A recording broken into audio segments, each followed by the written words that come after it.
بسم اللہ الرحمن الرحیم۔ السلام علیکم۔ ہم سب جانتے ہیں کہ اس دنیا میں مرد اور عورت کی جنس کے علاوہ ایک تیسری جنس بھی پائی جاتی ہے، جسے اردو میں خواجہ سرا خسرا جبکہ عربی میں مخنث کہا جاتا ہے۔ اب سوال یہ پیدا ہوتا ہے کہ اللہ پاک نے قرآن کریم میں اشرف المخلوقات میں شامل اس چیز سے جنس کو کیوں مخاطب نہ کیا؟ شادی شدہ جوڑے کون سی ایسی غلطی کرتے ہیں کہ ان کے ہاں خواجہ سرا پیدا ہو جاتے ہیں؟ کیا خواجہ سرا سے اسلام میں شادی کی اجازت دی گئی ہے؟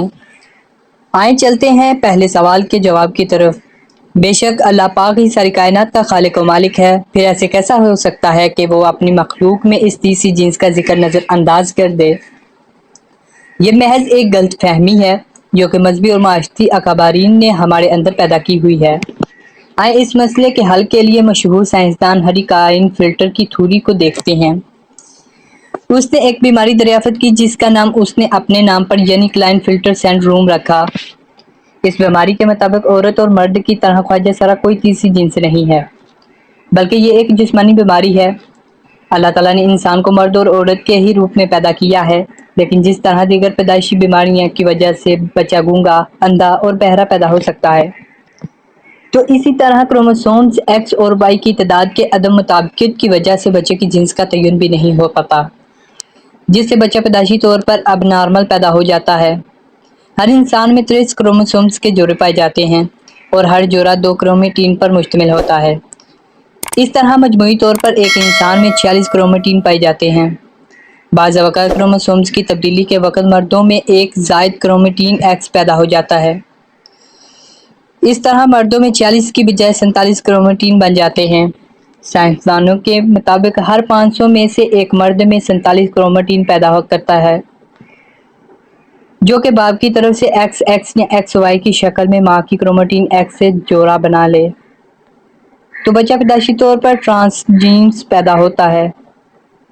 یہاں یہ بات واضح کر دیں کہ ماں کی طرف سے ہر صورت میں ایک ہی کرومیٹین ایکس آتا ہے، جبکہ باپ کی طرف سے ایکس اور وائی دونوں میں سے کسی ایک نے آنا ہوتا ہے۔ لیکن اگر بدقسمتی سے باپ کی طرف سے ماں کو دونوں ایکس اور وائی کرومیٹین مل جائیں تو پھر وہ ماں کے ایکس کے ساتھ مل کر ایک ایسا بچہ پیدا کرتے ہیں کہ جس کی ساری زندگی سزا بچے اور ماں کو دی جاتی ہے، جبکہ یہ تحفہ تو باپ کا ہوتا ہے۔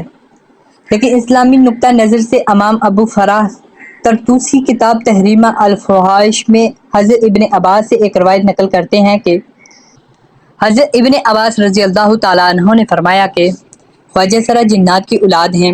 کسی نے حضرت ابن عباس رضی اللہ تعالیٰ عنہ سے دریافت کیا کہ یہ کیسے ہو سکتا ہے، تو آپ نے فرمایا کہ اللہ اور اس کے رسول صلی اللہ علیہ وآلہ وسلم نے آدمی کو حالت حیض میں بیوی سے مباشرت کرنے سے منع کیا ہے۔ جب آدمی حالت حیض میں بیوی کے پاس آتا ہے تو شیطان عورت کی طرف آدمی سے پہلے پہنچ جاتا ہے۔ اسی لیے ہمارے پیارے نبی کریم صلی اللہ علیہ وآلہ وسلم نے فرمایا کہ جب تم میں سے کوئی اپنی بیوی کے پاس جائے تو دعا پڑھ لیا کرے، اور وہ دعا ہے اللہ کے نام کی مدد سے، اے اللہ ہمیں شیطان سے محفوظ رکھ اور ہماری اولاد کو بھی شیطان کے شر سے محفوظ فرما۔ تو اس طرح شیطان انسان کو کوئی نقصان نہیں کر سکتا۔ قرآن کریم کی سورۃ الشورى میں اللہ اپنی حکمیت بیان کرتے ہوئے ارشاد کرتا ہے کہ بے شک آسمان اور زمین کی حکومت اللہ ہی کے لیے ہے، وہ جو چاہتا ہے کرتا ہے، وہ جسے چاہتا ہے بیٹا عطا کرتا ہے اور جسے چاہتا ہے بیٹیاں، اور وہ جسے چاہتا ہے بے اولاد رکھتا ہے، اور تو جاننے والا اور قدرت رکھنے والا ہے۔ ہمارا یہ ایمان ہے کہ اللہ ہر چیز کا مالک ہے، وہ جو چاہتا ہے کرتا ہے اور کسی پر ظلم نہیں کرتا۔ آئیے اب تیسرے سوال کا جواب دیتے ہیں کہ ہجرے سے شادی کی جا سکتی ہے یا نہیں۔ بات یہاں یہ ہے کہ ہجرے کوئی الگ مخلوق نہیں بلکہ وہ بھی انسان ہی ہے۔ خلقی اوصاف کے اعتبار سے ان میں سے بعض مردانہ اوصاف سے محروم ہوتے ہیں اور بعض زنانہ اوصاف سے۔ یہ انسان کی تخلیقی کے وہ عیب ہیں جو اللہ نے ان میں ایسے ہی رکھے ہیں، جیسے ہم بعض لوگوں کو انسانی اجزاء سے معذور پاتے ہیں۔ یہ نقائص امتحان کے لیے انسان میں رکھے جاتے ہیں۔ ایک انسان جو کہ معذور ہونے کے باوجود کامل شعور رکھتا ہے تو اس کا امتحان صبر کا امتحان ہے۔ خنثی شکل یعنی جس شخص میں مرد و عورت کی علامت بالکل مساوی برابر ہو، کسی لڑکا یا لڑکی کا نکاح شرعی جائز نہیں۔ البتہ خنسی غیر مشکل یعنی وہ خنسی کے جسم میں مردانہ قوی اور علامت غالب ہوں تو شرعاً مرد شمار ہونے کی وجہ سے اس کا کسی لڑکی سے نکاح، اور اگر اس میں زنانہ صلاحیتیں اور علامتیں غالب ہوں تو اس کا کسی مرد سے نکاح شرعاً بھی جائز اور درست ہوگا۔ ایک دفعہ ایک شخص باب العلم امیر المومنین حضرت علی کی بارگاہ میں حاضر ہوا اور عرض کرنے لگا، اے امیر المومنین، میرا بھائی ایک خواجہ سرا کی محبت میں گرفتار ہو گیا ہے۔ جب ہم نے اس کو اس مکروہ عمل سے باز رکھنے کی کوشش کی تو اس نے اس مخنث سے شادی کر لی۔ اب آپ بتائیے کیا یہ نکاح جائز ہے؟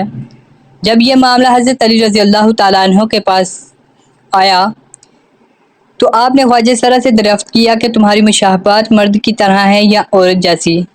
خواجہ سرا بتایا کہ مجھ میں مرد اور عورت دونوں کی خصوصیات پائی جاتی ہیں، مجھے ماہواری بھی آتی ہے اور میں مردوں کی طرح بھی زندگی گزارتا ہوں۔ حضرت علی رضی اللہ تعالیٰ عنہ نے اپنے غلاموں کو حکم دیا کہ اس خواجہ سرا کی دونوں طرف والی پسلیاں شمار کرے، اگر بائیں جانے والی ایک پسلی کم دکھائی دے تو پھر اس کو مرد سمجھا جائے گا، ورنہ اس کو عورت تصور کیا جائے گا۔ جب یہ واضح ہو گیا کہ خواجہ سرا کی ایک پسلی کم ہے تو حضرت علی رضی اللہ تعالیٰ عنہ نے فیصلہ صادر فرمایا کہ اسے مرد شمار کیا جائے اور اس کے شوہر اور اس کے درمیان علیحدگی کروا دی۔ اسی طرح خواجہ سرا کی وراثت کا بھی مسئلہ ہے، اگر تو وہ مرد کے مشابہ ہے تو مرد کا حصہ پائے گا، اور اگر عورت کے مشابہ ہے تو عورت کا حصہ پائے گا۔ افسوس کہ ہمارا معاشرہ جو کہ اسلامی معاشرہ کہلاتا ہے، اس میں انہی عزت و احترام حاصل نہیں جو کہ مردوں کو حاصل ہے۔ اسلام میں قدرتی طور پر پیدا ہونے والے ہجرے بچوں کے لیے وراثت میں حصہ رکھا گیا ہے۔ اس معاملے میں سب سے پہلے والدین کو شور دینا چاہیے کہ اگر کوئی ایسا بچہ پیدا ہوتا ہے تو صورت میں اسے گھر سے نکالنے کی بجائے معذور سمجھ کر معاشرے کا کارآمد شہری بنایا جائے۔ اسی سلسلے میں دوسری اور بڑی ذمہ داری حکومت وقت پر عائد ہوتی ہے کہ ان پر جو کام کاج کے دروازے بند ہوتے ہیں، جن کی وجہ سے یہ سڑکوں پر بھیک مانگنے تک مجبور ہو جاتے ہیں، وہ ختم کی جائیں۔ اس سلسلے میں قانون تو موجود ہے لیکن عمل کوئی نہیں کرتا۔ بہرحال ہماری آج کی ویڈیو اس سلسلے میں ایک خواہش تھی کہ ان لوگوں کا وہ حقوق دلوائے جائیں جو کہ باقی تمام شہریوں کو حاصل ہیں۔ میری آپ سب سے گزارش ہے کہ خواجہ سرا کو تحقیر کی نظر سے دیکھنے کی بجائے ان کو بھی عزت و احترام دیا کریں جسے معاشرے کے دوسرے تمام افراد کو حاصل ہے۔ اللہ پاک مجھے اور اس ویڈیو کو دیکھنے والے تمام افراد کو کلائنفلٹر سنڈروم جیسی بیماریوں سے محفوظ فرمائے۔ کمنٹ سیکشن میں آمین ضرور لکھیے گا۔ تو ملتے ہیں دوستو ایسی اور مزید ویڈیو کے ساتھ، اس وقت تک کے لیے اللہ حافظ۔ اللہ حافظ۔